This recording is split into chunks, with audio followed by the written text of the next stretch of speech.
जो law of contract है, ठीक है, जिसको आप कॉन्ट्रैक्ट फर्स्ट भी कहते हो, कॉन्ट्रैक्ट सेकंड भी कहते हो, ठीक है, तो जनरल प्रिंसिपल ऑफ, आप कह सकते हो कि कॉन्ट्रैक्ट जो फर्स्ट है उसके अंदर आप कह सकते हो कि सामान्य सिद्धांत बताए गए। देखो कॉन्ट्रैक्ट क्या होता है, संविदा क्या होती है, एक प्रकार का समझौता, एक प्रकार का करार, समझौता। अब डेली लाइफ में बहुत सारे कॉन्ट्रैक्ट करते हैं, बहुत सारे। जैसे आप मोबाइल पर ही कोई चीज खरीदते हो, जैसे आपने प्रपोजल भेजा, वहां से स्वीकार हो गया तो हो गया कॉन्ट्रैक्ट। तो डेली लाइफ में आप बहुत सारे कॉन्ट्रैक्ट करते हो, लेन देन का, ठीक है। यहां तक कि ये कि कॉन्ट्रैक्ट रिटर्न भी होना जरूरी नहीं, ओरल भी हो सकता है। जैसे आपने किसी को कहा कि मुझे ये चीज चाहिए, वो कहता हाँ मेरे पास पड़ी है, कितनी कीमत, उसने कहा इतनी, आपने कहा हाँ मुझे स्वीकार है, तो हो गया कॉन्ट्रैक्ट। तो ये जरूरी नहीं कि रिटर्न में हो, ओरल भी हो सकते हैं, एक प्रकार का प्रॉमिस बिटवीन टू पार्टी, सीधी सी बात है, ठीक है। अब कहते हैं कि जो कॉन्ट्रैक्ट फर्स्ट है वो क्यों पढ़ते हो और कॉन्ट्रैक्ट सेकंड में क्या है। देखो कॉन्ट्रैक्ट फर्स्ट के अंदर जनरल प्रिंसिपल दे रखे, जनरल प्रिंसिपल दे रखे भाई, सिद्धांत क्या है। एक पार्टी दूसरी पार्टी के साथ कॉन्ट्रैक्ट करना चाहती है तो उसके लिए क्या क्या कंडीशंस हैं, क्या क्या रूल है, क्या क्या शर्तें हैं, कॉन्ट्रैक्ट कैसे किया जाएगा, पार्टी कैसे होगी, क्या क्या इंटेंशन है, कौन से कॉन्ट्रैक्ट आप कर सकते हो, कौन से कॉन्ट्रैक्ट आप नहीं कर सकते, कौन से कॉन्ट्रैक्ट वॉइड है, कौन से कॉन्ट्रैक्ट वॉइडेबल है, ठीक है, कंटीजेंट कॉन्ट्रैक्ट क्या होता है। तो मतलब अगर कॉन्ट्रैक्ट को ब्रीच किया जाए तो फिर पार्टी के पास क्या रेमेडी है। तो ये सारे जो नियम है, रूल्स है, सिद्धांत है, सिद्धांत मतलब डॉक्ट्राइन, सिद्धांत प्रिंसिपल्स, ठीक है, सिद्धांत, ये सारे आप कॉन्ट्रैक्ट फर्स्ट में पढ़ते हो। और कॉन्ट्रैक्ट सेकंड में क्या पढ़ते हो, विशिष्ट संविधाएं, स्पेसिफिक कॉन्ट्रैक्ट। कई प्रकार की कॉन्ट्रैक्ट होती है, तो उनके टाइप्स क्या हैं, तो ये है सब, प्लेज है, बेलमेंट है, इंडेमनिटी है, ठीक है, और गारंटी है, ये सारे क्या है, ये स्पेसिफिक कॉन्ट्रैक्ट है। अब कॉन्ट्रैक्ट फर्स्ट के अंदर आपको नियम बताए जाते हैं कि आपने किसी के साथ कॉन्ट्रैक्ट करना है तो क्या क्या कंडीशंस हैं, क्या क्या शर्तें हैं, किनका पालन किया जाएगा, कौन सा कॉन्ट्रैक्ट वैलिड माना जाएगा, कौन सा नहीं माना जाएगा। सिंपल सी बात है, जैसे गेम स्टार्ट होने से पहले आपको नियम बताए जाते हैं ना, तो सेम वही नियम आप कॉन्ट्रैक्ट फर्स्ट में पढ़ रहे हो, सिद्धांत, प्रिंसिपल्स, ठीक है। जैसे आप क्रिकेट मैच खेल रहे हो तो वो बताएगा ना, बाउंड्री के बाहर गया तो चौका, कौन खिलाड़ी खेलेगा, कौन सा नहीं खेलेगा, कौन बॉलिंग करेगा, क्या है, कितने ओवर होंगे, ये सारे नियम है। तो ये क्या है, यहां पर प्रिंसिपल्स है कॉन्ट्रैक्ट फर्स्ट के अंदर, ठीक है। तो पहला क्वेश्चन आपका यही आता है कि what do you understand by contract. संविदा हिंदी में इसको क्या कहता है, क्या कहा जाता है लीगल लैंग्वेज में, संविदा, संविदा कि संविदा से आप क्या समझते हो, क्या अंडरस्टैंड करते हो बाय कॉन्ट्रैक्ट, ठीक है, उससे क्या समझते हो। तो देखो इसके लिए कॉन्ट्रैक्ट एक्ट लागू हुआ है 1872, ठीक है, बना है। तो सेक्शन 1872 का जो एक्ट है, भारतीय संविदा अधिनियम, ठीक है, उसके सेक्शन 2 के अंदर इसको डिफाइन किया गया कि कॉन्ट्रैक्ट है क्या। कहते हैं कि वह करार जो विधित परिवर्तनीय हो संविदा है, an agreement enforceable by law is a contract. भाई सीधी सी बात है कि जो लॉ के द्वारा परिवर्तनीय हो, एनफोर्सबल हो बाय लॉ, वही कॉन्ट्रैक्ट है। एवरी एग्रीमेंट और प्रॉमिस, हर किस्म का आप कह सकते हो, कोई समझौता, कोई करार, कोई वचन, कि अगर वो लॉ द्वारा इनफोर्सेबल है बाय लॉ तो वो कॉन्ट्रैक्ट माना जाएगा, वो कॉन्ट्रैक्ट माना जाएगा। अब मैं आपसे कोई प्रॉमिस करता हूं, आप मुझसे कोई प्रॉमिस करते हो, अगर वो लॉ की नजरों में सही है, इनफोर्सबल है, एबल है, तो वो कॉन्ट्रैक्ट माना जाएगा, लॉ की नजरों में सही है, ठीक है, लॉ की नजरों में सही है तो वो कॉन्ट्रैक्ट माना जाएगा, नहीं तो वो प्रॉमिस का प्रॉमिस रह जाएगा, करार का करार ही रह जाएगा, ठीक है। तो सीधी सी बात है। अब इसकी डेफिनेशन सिंपल है, contract is an agreement creating and the defining obligation between A party. संविदा एक ऐसा समझौता करार है जो पार्टी के बीच में क्या है, लाइबिलिटी, दायित्व, ऑब्लिगेशन, उनको बनाता है, उनको डिफाइन करता है। ठीक है, वे सीधी सी बात है, जब दो पार्टी आपस में मिलकर कोई समझौता करते हैं और वो समझौता, वो प्रॉमिस लॉ की नजरों में सही है, एनफोर्सेबल है, तो वो कॉन्ट्रैक्ट बन जाएगा। ठीक है, अब कॉन्ट्रैक्ट के एसेंशियल क्या है, क्या क्या होना चाहिए, तो सेक्शन 10 इससे डील करता है। सेक्शन 10 इसके बारे में बताता है कि परिवर्तनीय करारों का उल्लेख किया गया है कि कौन से करार इन्फोर्सेबल होंगे। ठीक है, कहते हैं कि वो सब करार कॉन्ट्रैक्ट हैं अगर वो संविदा करने वाले के लिए सक्षम पक्षकारों की, पहली बात तो कॉम्पिटेंट पार्टी, उनकी फ्री कंसेंट से, किसी लॉफुली कंसिडरेशन के लिए, किसी लॉफुली ऑब्जेक्ट, ठीक है, उद्देश्य से किए गए हैं, और जो कहीं भी जीरो डिक्लेयर नहीं किए गए।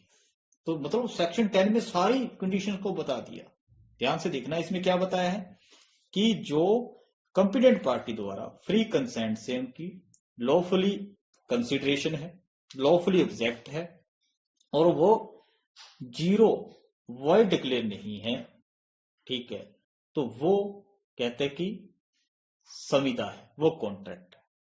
ठीक है, अब कहते हैं कि कॉन्ट्रैक्ट के एसेंशियल क्या है, क्या होना चाहिए। पहली चीज क्या, एग्रीमेंट होना चाहिए। एग्रीमेंट एक प्रकार का प्रॉमिस, अगर वो एग्रीमेंट लॉ की नजरों में पास हुआ तो वो कॉन्ट्रैक्ट बनेगा। तो पहले क्या आता है, एग्रीमेंट। ठीक है, पहले क्या आएगा, एग्रीमेंट।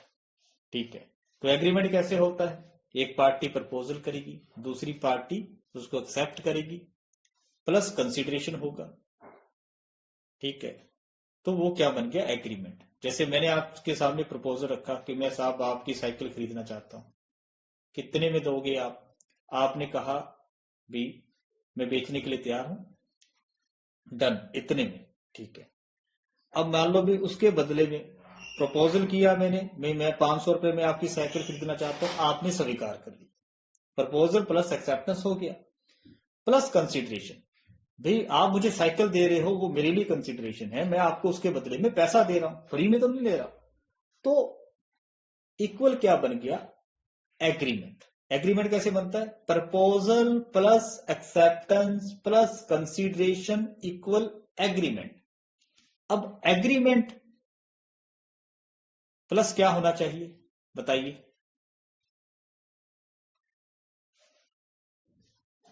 हाँ जी, हाँ, परिवर्तनीय होना चाहिए, एनफोर्सेबल, एनफोर्सेबल बाय लॉ। तो वो इक्वल क्या बन जाएगा, कॉन्ट्रैक्ट। मतलब एग्रीमेंट पहले बनेगा। जैसे हर बच्चा जो है वो बुजुर्ग हो ये जरूरी नहीं है, लेकिन हर बुजुर्ग बच्चा जरूर होता है किसी टाइम में। तो पहले एग्रीमेंट बनेगा, पहले बच्चा है फिर वो बड़ा होगा। ठीक है, proposal plus acceptance plus consideration equal क्या बन गया, एग्रीमेंट।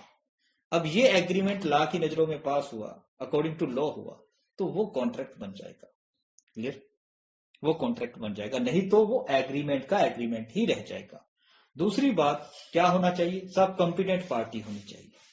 भी जो पार्टी कर रही है, जो पक्षकार हैं, जो दो व्यक्ति हैं या दो से ज्यादा हैं, तो वो कॉम्पिटेंट भी होने चाहिए। अब कॉम्पिटेंट किसको माना गया है, वो व्यस्क हो। व्यस्क मतलब मेजर होना चाहिए। मेजर आप किसको कहते हो, कौन होता है मेजर, 18 से ऊपर मेजर है, या और कोई भी एज है मेजोरिटी की। देखो, दो एज होती है, 18 और 21। शादी वाली मत देखो, शादी के लिए नहीं कह रहा मैं कह रहा हूं कि 18 और 21 भी हो सकती है। कैसे कि नॉर्मली जैसे हम हैं नॉर्मल, उनके लिए एज ऑफ मेजोरिटी क्या है, 18 साल।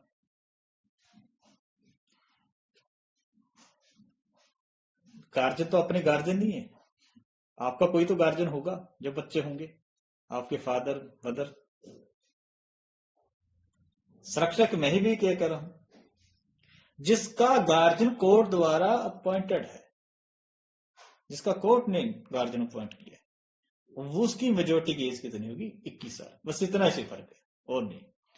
दूसरी चीज क्या है, साउंड माइंड होना चाहिए, क्योंकि पागल व्यक्ति कॉन्ट्रैक्ट कर सकता है, क्योंकि पागल की स्थिति माइनर की जैसे होती है, चाहे वो 20 साल का हो 25 साल का हो। भाई जो व्यक्ति ये अनुमान नहीं लगा सकता कि मैं क्या कर रहा हूं, मेरे काम का क्या रिजल्ट निकलेगा, तो कैसे उसकी लाइबिलिटी आप बनाओगे।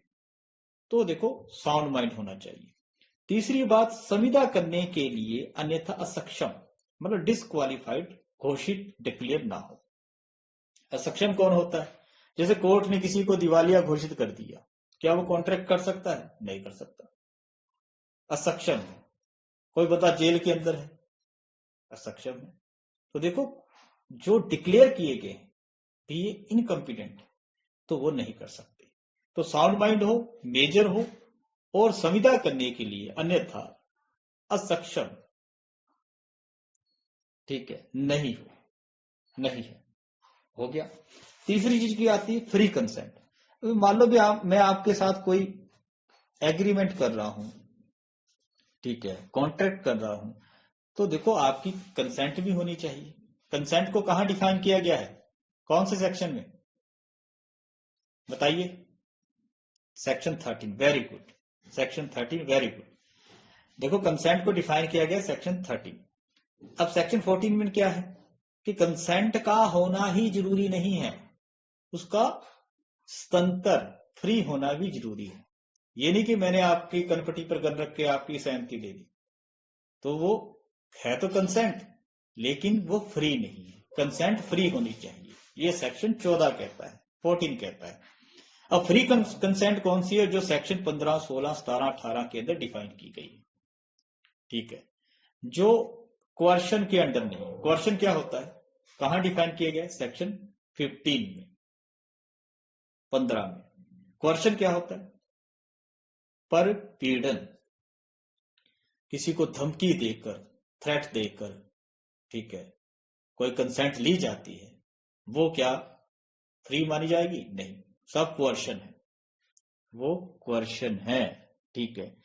जैसे कि एक लेडीज, पुराना केस है काफी, एक लेडीज जिसका पति एक्सपायर हो गया, ठीक है, एज भी उसकी ज्यादा नहीं थी और मतलब औलाद भी नहीं थी, नई नई मैरिज हुई थी, तो ससुराल वालों ने देखा कि इसकी प्रॉपर्टी तो ये ले जाएगी लड़की की, तो उसको मतलब डरा के धमका के उसको बच्चा गोद दिलवा दी, ठीक। बाद में उसने चैलेंज किया इसको मेरी फ्री कंसेंट नहीं थी, तो कोर्ट ने माना ये फ्री कंसेंट नहीं, अंडर क्वेश्चन है साहब, क्योंकि उस समय उसकी सुध बुध ठीक नहीं थी और घर वाला धमकी थी कि हम संस्कार नहीं होने देंगे जब तक बच्चा गोद नहीं लेती, तो वो क्वेश्चन है, तो अंडर क्वेश्चन कंसेंट नहीं होनी चाहिए। दूसरी, अंडर इन्फ्लुएंस नहीं होना चाहिए कंसेंट के अंदर। अंडर इन्फ्लुएंस क्या होता है, असम्यक असर, भी आप एक पार्टी दूसरी पार्टी की प्रेशर के अंदर है,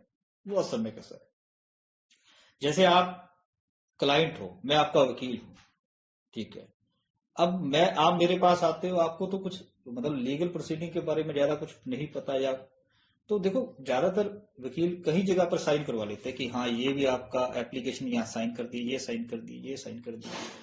तो मतलब अगर किसी ऐसे डॉक्यूमेंट पर साइन करवा दी जिसके अंदर लिखा है कि आप मुझे कोई प्रॉपर्टी ट्रांसफर कर रहे हो, तो देखो है तो वो कॉन्ट्रैक्ट, क्या वो फ्री कंसेंट से है, नहीं, अंडर इन्फ्लुएंस है। कोर्ट देखते ही पहचान जाएगा कि एक पार्टी कौन है, एडवोकेट, दूसरा उसका क्लाइंट।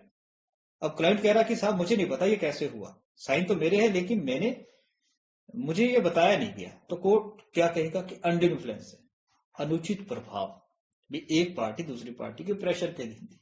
मान लो भी आप मेरे स्टूडेंट हो, ठीक है, आप एक साइकिल लेकर आए, कहा कि कितने की, मैंने पूछा कितने की, आपने कहा कि सब 5,000 रुपए की दी, मैंने कहा मुझे पसंद है, ये लो 1,000 रुपए जाओ।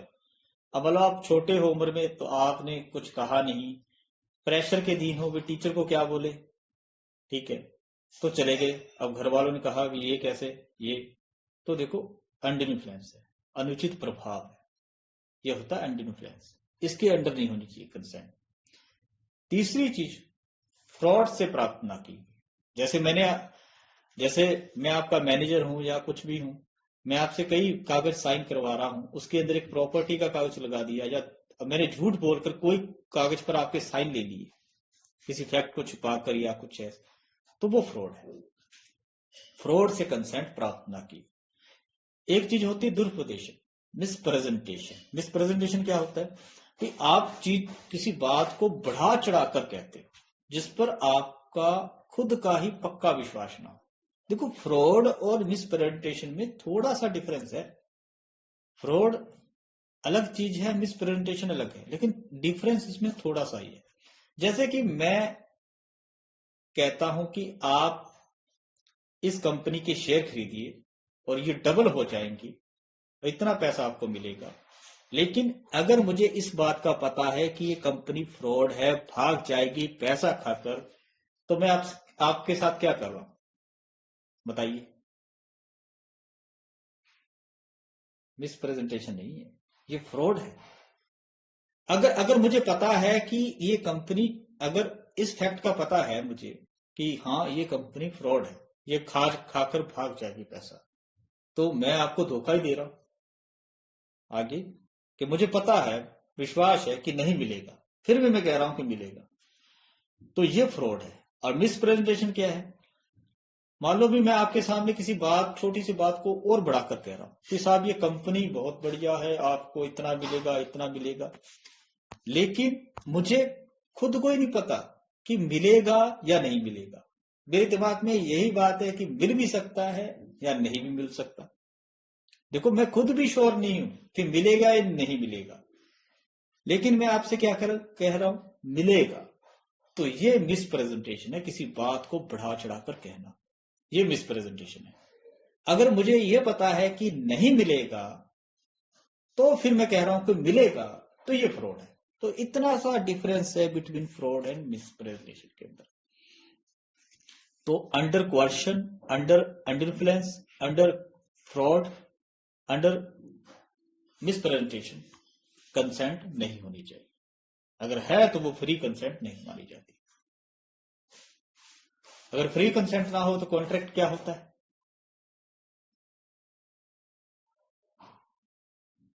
वॉइड होता है कि वॉइडेबल होता है? शून्य करनी है, कोर्ट में जाके करवा सकते हो। जैसे मैंने आपको धमकी देकर आपसे कोई चीज ले ली, आपकी मतलब धमकी देकर मैं ऐसा कर दूंगा, दो, आपने अपनी कंसेंट से दे दी, लेकिन अंडर किसके थी? कोर्शन के। अब आप कोर्ट में जा सकते हो, कोर्ट में जाकर ये प्रूव कर दो बात कि मेरी साहब कंसेंट फ्री नहीं थी। मान लो एक लेडीज है, बुजुर्ग है, हैंडीकैप है, वो किसी रिश्तेदार पर डिपेंड है, ठीक है, रिश्तेदार ने उसकी सारी प्रॉपर्टी अपने नाम पर गिफ्ट करवा ली, ठीक है, अब बाद में उस लेडीज को पता चला, उसने कहा कि मैंने तो की नहीं, तो फिर कोर्ट कहता है कि देखो भी दोनों की सिचुएशन क्या है, कि ये लेडीज है, हैंडीकैप है और इस पर बंदे पर डिपेंड करती है, तो ये क्या है? ये अंडर इन्फ्लुएंस, अनुचित प्रभाव। हो सकता है किसी ने साइन ले लिए, हो सकता है इसने साइन ले लिया, तो फिर वो लेडीज कोर्ट में जाएगी, साहब मेरी कंसेंट नहीं थी, फ्री कंसेंट नहीं थी, ठीक है, तो कोर्ट उसको जीरो घोषित कर देगा, जो भी ट्रांजैक्शन हुआ जीरो कर देगा। चौथी चीज, विधि पूर्ण प्रतिफल और उद्देश्य का होना, lawfully object and consideration. Consideration और ऑब्जेक्ट दोनों ही लॉफुली होने चाहिए। कौन से उद्देश्य और प्रतिफल विधिपूर्ण है? जो किसी भी लॉ के द्वारा प्रोहिबिटेड नहीं है, ठीक है, लॉ के द्वारा प्रोहिबिटेड नहीं है। जैसे मैं कहता हूं कि मैं आपको 5,000 रुपए दे रहा हूं, ठीक है, आपको मेरे लिए काम करना पड़ेगा, 2 नंबरी काम करना पड़ेगा, आपको मुझे फीम लाके देनी पड़ेगी, प्रोहिबिटेड बाय लॉ है, नहीं माना जाएगा, लॉफुली होना चाहिए कंसिडरेशन एंड ऑब्जेक्ट। दूसरा, अगर वो इस नेचर का है, अगर उसको लॉ किया जाए तो वो किसी लॉ के प्रोविजन को विफल कर देगा, ब्रीच कर देगा, या फ्रॉडेंटली है, ठीक है, नहीं होना चाहिए। किसी की बॉडी, किसी की प्रॉपर्टी को नुकसान कारित करने वाला नहीं होना चाहिए। मैं कहता हूं कि ये लो 5,000 रुपए, ठीक है, मेरा एक काम कर दो, उसकी कार को आग लगा दो, ठीक है। अब मेरी जो कंसिडरेशन है या इस कॉन्ट्रैक्ट का जो ऑब्जेक्ट है वो क्या है, किसी की प्रॉपर्टी को नुकसान पहुंचा दे, तो क्या माना जाएगा? नहीं माना जाएगा। वैलिड है कॉन्ट्रैक्ट? नहीं है। मैं कहता हूं कि आप लोग 10,000 रुपए उस व्यक्ति की टांग तोड़ दो, किसी की प्रॉपर्टी, किसी की बॉडी को नुकसान पहुंचा रहा है, वैलिड है क्या? नहीं है। अनैतिक और लोक नीति के अगेंस्ट है, ठीक है, लोक नीति के अगेंस्ट है। जैसे एक पुरुष एक लेडीज के साथ रिलेशन बनाता है, ठीक है, वाइफ नहीं है उसकी, ठीक है, और वो लेडीज के साथ प्रॉमिस करता है कि भी इसके बदले में वो उसको कुछ ना कुछ देता रहेगा या देगा, तो ये वैलिड नहीं माना गया, ठीक है, वैलिड नहीं माना गया। अब उसके बाद है कि कुछ कॉन्ट्रैक्ट ऐसे हैं जो वॉइड डिक्लेयर किए गए, भी अभिव्यक्त एक्सप्रेसली रूप से वॉइड घोषित किया गया ना हो। जो वॉइड डिक्लेयर किए गए हैं उनमें नहीं आना चाहिए। कहते कि विधि मान्य वैलिड कॉन्ट्रैक्ट की 5वीं शर्त है, ठीक है, कि जो एग्रीमेंट है उसका एक्सप्रेसली आप कह सकते हैं वॉइड डिक्लेयर किया गया ना हो, नहीं होना चाहिए। अब कहां वॉइड डिक्लेयर किए गए, कौन से सेक्शन में बताइए?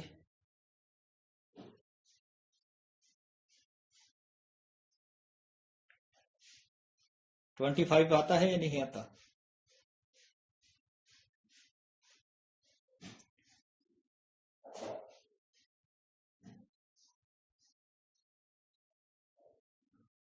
वो विदाउट कंसिडरेशन 25 से लेकर 30 तक दे रखे हैं, वो 0 है, ठीक है। देखो ऐसे कई कॉन्ट्रैक्ट हैं जो एक्सप्रेसली इस एक्ट के अंदर 0 डिक्लेयर किए गए कि ये कॉन्ट्रैक्ट 0 होंगे, कैसे भी कर दो, ये पहले से 0 होंगे, 0, इनका कोई अस्तित्व नहीं है। जैसे कि दोनों पार्टियों को अगर फैक्ट की मिस्टेक ऑफ फैक्ट, दोनों पार्टी को, बोथ पार्टी, किसी एक पार्टी को नहीं, बोथ पार्टी। जैसे कि मान लो अभी मैंने एक घोड़ा बेचने का प्रॉमिस किया आपसे, मैंने आपसे किया, ठीक है, आपने कहा ठीक है 10,000 रुपए में खरीदना चाहता हूं, ठीक है, डन हो गया, दोनों में तय हो गया। लेकिन ना तो मुझे पता है ना ही आपको पता है कि घोड़ा मर चुका है एक दिन पहले, क्योंकि वहां से कोई इंफॉर्मेशन नहीं आई मेरे पास। देखो मिस्टेक ऑफ फैक्ट है, बोथ पार्टी, दोनों को नहीं पता है, तो कॉन्ट्रैक्ट क्या है? 0, ठीक है। दूसरा है विदाउट कंसिडरेशन। देखो कॉन्ट्रैक्ट के अंदर कंसिडरेशन होना जरूरी है, प्रतिफल का होना जरूरी है। जैसे मैं आपको कोई चीज दे रहा हूं, उसके बदले आप मुझे कुछ नहीं दे रहे, मैं फ्री में दे रहा हूं, तो फिर वो वैलिड नहीं माना जाएगा। विद कंसिडरेशन होना चाहिए कॉन्ट्रैक्ट, बिना प्रतिफल के किया गया करार 0 है, ठीक है। लेकिन इसके कुछ एक्सेप्शन भी हैं, जैसे कि लव एंड अफेक्शन के अंदर आप किसी से प्रॉमिस करते हो, जैसे फादर सन को कहता है कि अगर तू पास हुआ मैं तुझे साइकिल लेकर दूंगा। सन ने इस बात को रिटर्न में करवा के रख लिया, लिखवा कर रख लिया, ठीक है, साइन करवा लिए।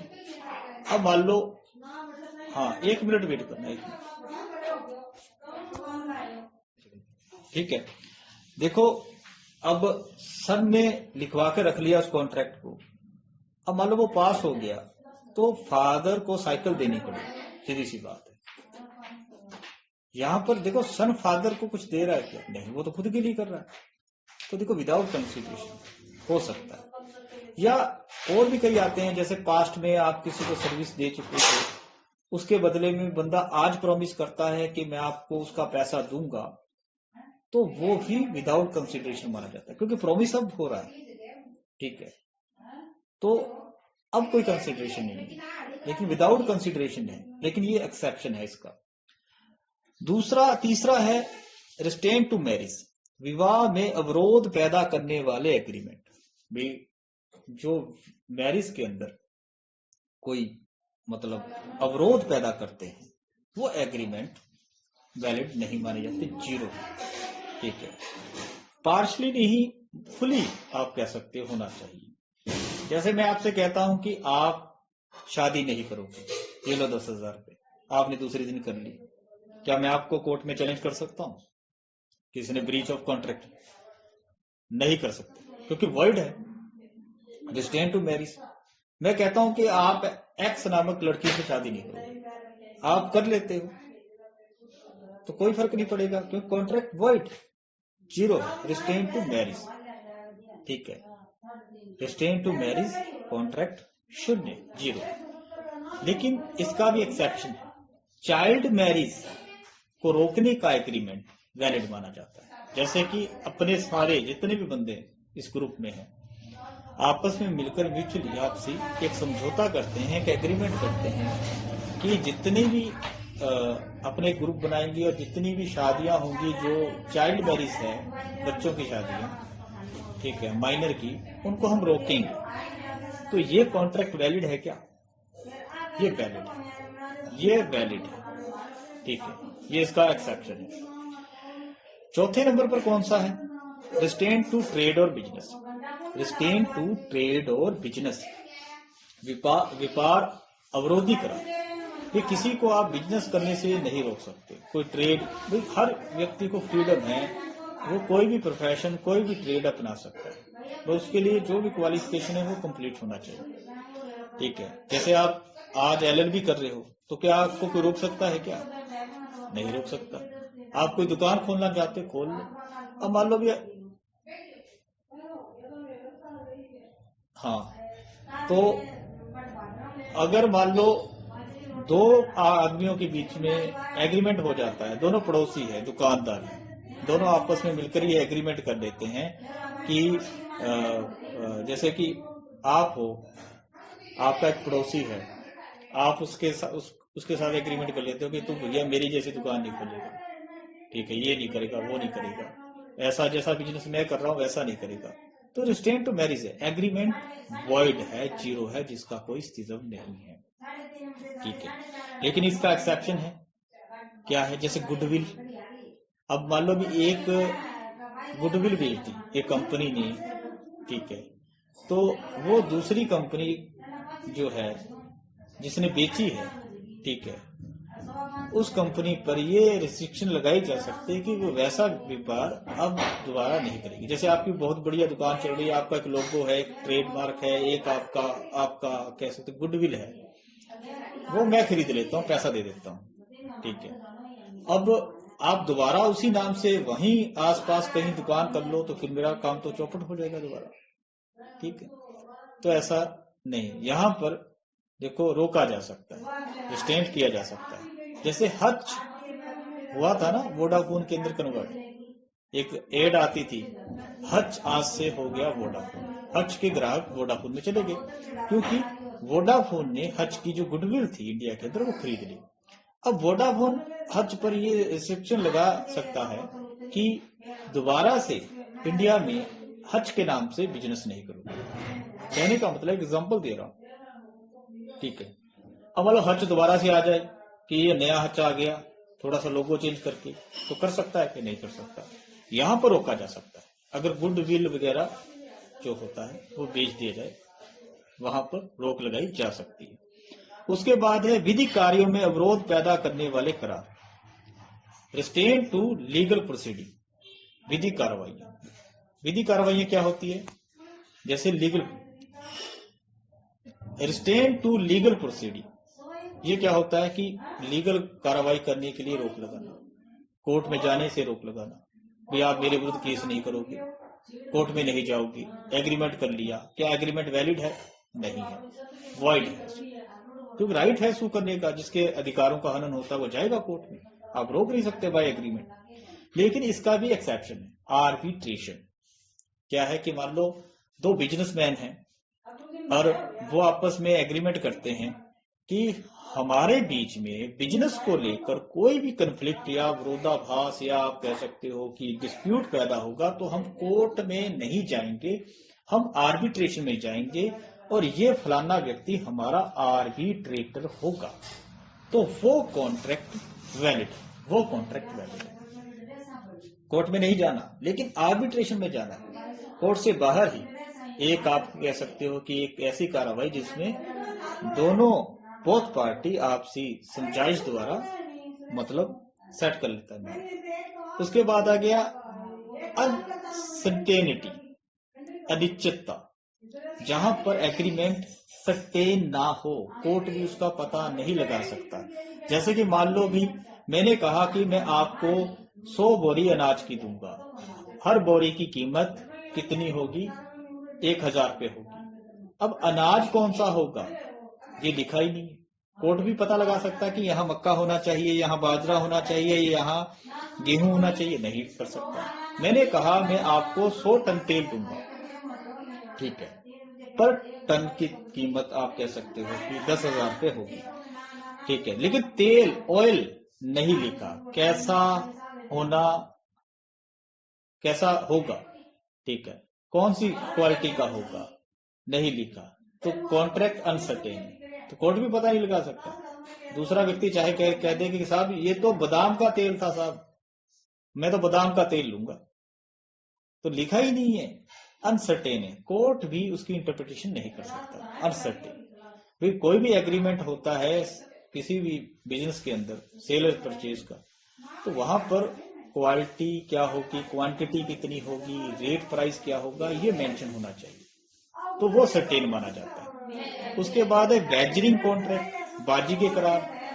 बाजी के करार भी 0 होते हैं। जैसे आपने लगाया सट्टा, ठीक है, आपने पहले प्रपोजल रखा कि मैं लगाना चाहता हूं, उसने कबूल कर लिया, ठीक है, लिखकर दे दिया आपको, आपका आ गया नंबर, आप लेने गए, वो इनकार करता है, आगे वो कहता नहीं मिलेगा, नहीं दूंगा, या कर ले या करना। आप कहते कॉन्ट्रैक्ट हुआ है, प्रपोजल एक्सेप्टेंस सब कुछ तो है, मैं कोर्ट में जाऊंगा, तो कोर्ट क्या उस कॉन्ट्रैक्ट को मानेगा, वो आपको पकड़ लेगा क्योंकि प्रोहिबिटेड है, बैजरिंग का करार है, ठीक है, नहीं माना जाता।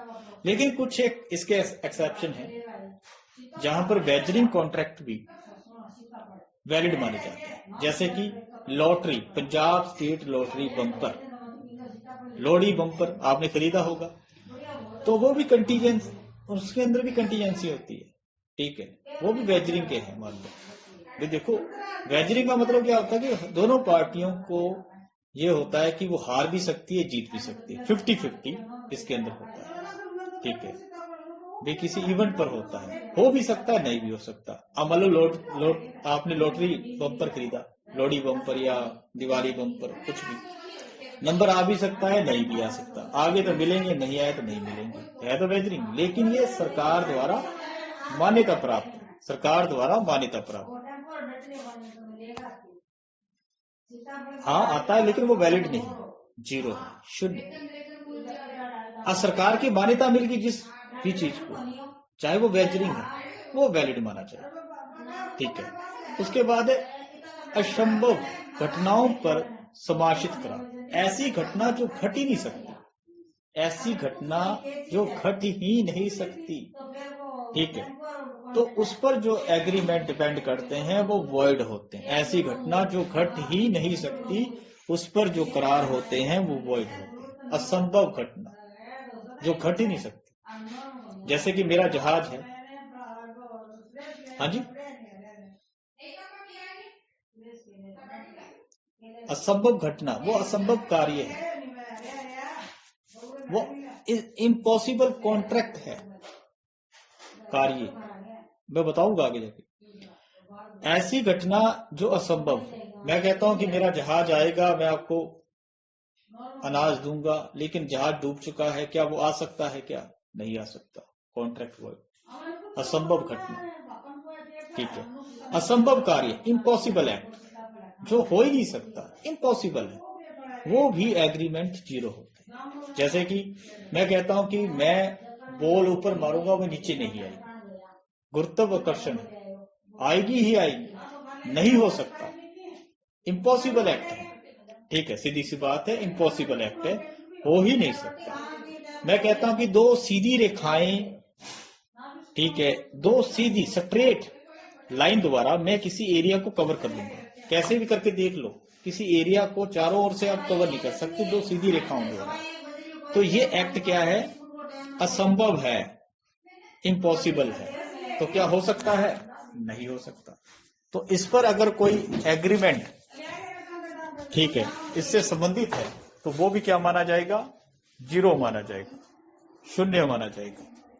उसके बाद क्वेश्चन ये आता है कि क्या जो एग्रीमेंट है, जो भी कॉन्ट्रैक्ट है, वो रिटन में होना जरूरी है या नहीं। ठीक है, रिटन में होना चाहिए या नहीं होना चाहिए। देखो उसके बारे में यही है, जहां किसी लॉ के अंदर लिखा है कि जो एग्रीमेंट होगा वो रिटन के अंदर होना कंपलसरी है, ठीक है, तो वो रिटन में ही होना चाहिए।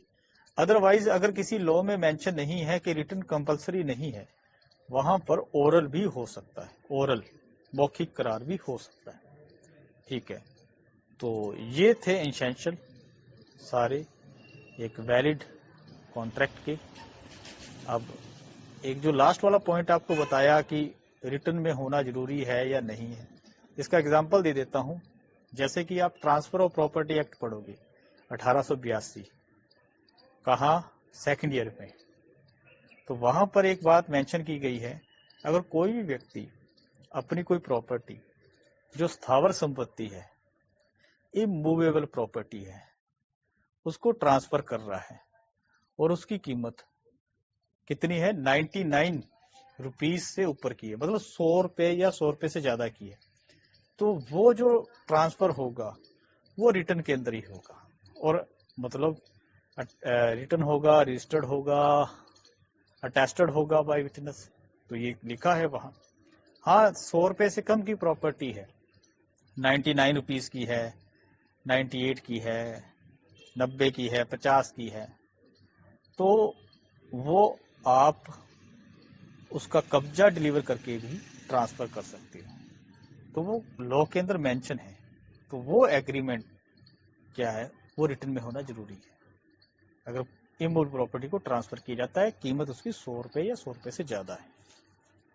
तो ये था इसका एग्जाम्पल, और ये था आपका टॉपिक। हाँ जी।